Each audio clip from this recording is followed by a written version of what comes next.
Astrocass here. Thanks for joining me. I'm just back with a little astrology update. This one is a transits video, the first one of 2022. It's a January transits video, and this one's for all you Geminis out there, so let's jump into it. The sun starts off in your Capricorn 8th house. So what does this mean? This just means that you're shining and people are taking notice of you in regards to the areas of 8th house topics. So these can be things like sex, death, transformation, debts, inheritances, taxes. It can be other people's money, in particular your partner's money. So if you've got a marriage partner, romantic partner, or a business partner, it can be their money. It's also like occult practices, it's deep bonding. So with the sun going through that 8th house, it can bring a lot of joy and happiness in these areas, because your sun is your vitality, it's your life force. It can be your health, it's also like your happiness, it's your ego. So either things are really taking their toll on you and really getting your vitality and energy levels down, or things are really just making you happy and excited and you're really shining in these areas. But it really depends on your natal chart and how this transit is all playing out for you. But in general, people are really going to be noticing you, and you're really going to be shining in regards to those 8th house topics. So this can be potentially winning a little bit of money, or somehow money's coming your way, or maybe your partner's doing really well with money, and that's really helping you pay off like bills and those sorts of things, or it's just, you know, a good financial time for you and your partner, which is really beneficial for you.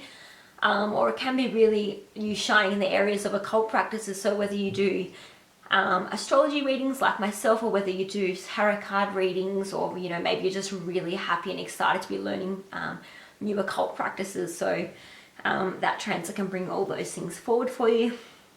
On the 21st, the sun then moves into your Aquarius 9th house. So this is when you're really shining, and people are noticing how well you're doing in regards to 9th house topics. So this could be things like your beliefs, religion, spirituality, your higher self. It can be higher education, so things like university and study. It can be traveling, so traveling to foreign lands, overseas. So people are really going to be noticing and taking, you know, awareness of how well you're doing in those areas. So, you know, maybe you're traveling and people are just like, oh my God, that's so cool. It looks like you're having so much fun. Or, you know, maybe you're getting great grades at university or whatever course you're studying, and people are really just noticing how well you're shining. So Mercury, the planet of communication and news and learning, starts off in your Capricorn 8th house. So very similar to what I was saying about your sun. Sorry, the Mercury transiting through this 8th house can be news in regards to potentially the, you know, debts maybe that need to be paid off. It can be news of inheritance that maybe you're getting. It can be news of your partner's income or your business income. Maybe there's good news or negative news. It really depends on your natal chart and how this transit's playing out. But there can be a good time to learn occult practices. So Mercury can also be about learning, make that easier for you if you're really wanting to, you know, study and really just deep dive into a certain occult practice. Then that could be a good time to do it. Mercury can also bring news of, you know, some kind of transformation. Maybe there's some kind of communication or something that you've learned that's really helped you transform. You know, whether that's a book or talking to a guru or some kind of mentor, or whether it's just, you know, just your own thoughts, but there could be something happening there that helps you just transform in a powerful way. Then on the 3rd, it moves into your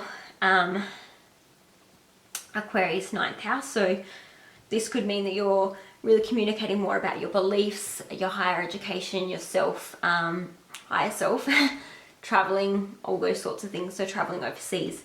On the 15th, it stations to go retrograde in your Aquarius 9th house. So when this happens, you'll be reflecting, revising 9th house topics. So you will be revisiting what you believe in, and you know, is there room for you to change or grow from your beliefs? Is there something that needs to be revisited in regards to like your higher education, your higher self, you know, or traveling over to foreign lands? You know, maybe there's something that you started off previously but you didn't quite finish that needs to be revisited and finalized. So With any kind of retrograde, it's always a good time to stop, reflect, and revisit anything that's unfinished, or reflect on things that are happening. It's not a good time to start something new or do anything drastic, but revisiting the things that, you know, maybe you haven't been thinking about for a while. So Venus, the planet of love, romance, money, that starts off retrograde in your Capricorn 8th house. So again, it's asking you to reflect on things in regards to Venus, which is, you know, love, romance, and money. But in particular, because it's retrograde in your 8th house, again, it's sex, death, rebirth, transformation, other people's money. So, you know, maybe you're reflecting on your partner's income or your business income, or you're revisiting those areas of finance there. Maybe there's some bills that need to be paid and you're reflecting or revisiting, you know, I haven't paid that, I haven't paid this, how am I going to get this done? So you've got to, you know, pick up what hasn't been finished and finalize those things. So this can come in many different ways, but think about the area of your 8th house topics and also those Venus topics, and bring that all together. On the 28th, Venus will station to go direct in your Capricorn 8th house. So Venus does spend quite a lot of time in Capricorn for you in your 8th house. So this energy is going to be a big one for you. It's still going to be there for the next couple of months. So you definitely want to keep an eye on that area. And check out your natal chart to see what's potentially happening there for you. So Mars is a planet of action, you know, war, aggression, passion. It's what you're fighting for and fighting with. That starts off in your Sagittarius 7th house. So this just shows a lot of energy and focus on your relationship. So can be a marriage partner, can be a romantic relationship, but it can also be your close one-on-one relationship. So this can be your best friend, can be somebody that you're really close to, like a really close family member, any of those business partnerships that you've got, they can all come up with this transit. And Mars can be, you know, showing that you're putting a lot of energy into those relationships, or sometimes it can show aggression or frustration or conflict. So maybe there can be some arguments coming up in those areas. Sometimes it can just show passion. So within your relationship, having a bit of passion is a good thing. Can spice things up and keep things really healthy for you. But again, it really depends on your natal chart and how you choose to use this energy. So it's up to you. You can use obviously the positive sides of Mars and this energy, or you can use like more of the negative energy. So, you know, when these events occur, it's really up to you and how you choose to react and what kind of energy you put out there. On the 25th, that Mars will then move into your Capricorn 8th house. So again, like we were mentioning before about that 8th house, with Mars going through that 8th house, it can bring a lot of action or energy into that house. It can bring a bit of anger and frustration or fights or conflicts. So whether that's about your partner's money or your business money, debts, inheritance, sex, death, transformation, occult practices, deep bonding with another person, whatever it is, there's something there that's, you know, being activated by that Mars going through there. And Mars is very impulsive as well, so definitely be cautious with this transit and be a bit careful with it. But it's not always a negative transit. It just, again, depends on your natal chart and how you use it. But ultimately, I would probably think you're taking more action on probably paying off bills, or, you know, maybe there's some unpaid bills or something that's happening that's causing a bit of frustration or anger there for you. And in a positive light, maybe it's just you focusing on occult practices if that's something you're interested in. You've really finally got the passion and energy to dig a bit deeper into those things. You then have a new moon happening on the 3rd of January at 5:33 a.m. in Australian time.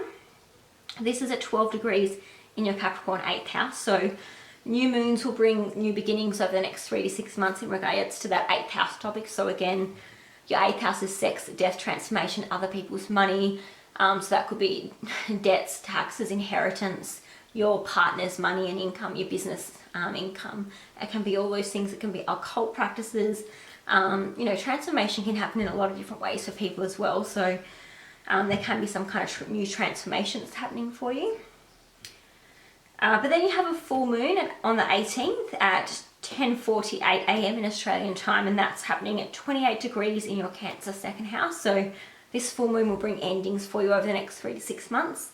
So this full moon will bring endings for you in regards to those 2nd house topics. So they are things like your resources, self-esteem, your income, so your money, your finances, it's all your assets basically.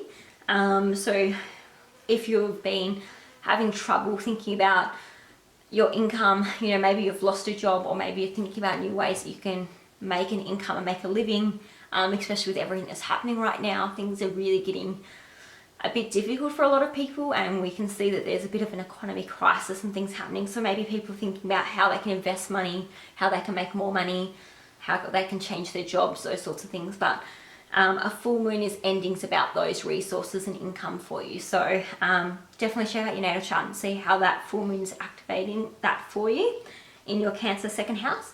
But yeah, thank you for joining me, and if you like this video, don't forget to give it a like and subscribe so you don't miss anything on my channel. But it was lovely having you guys here, and I'll see you next time. Bye.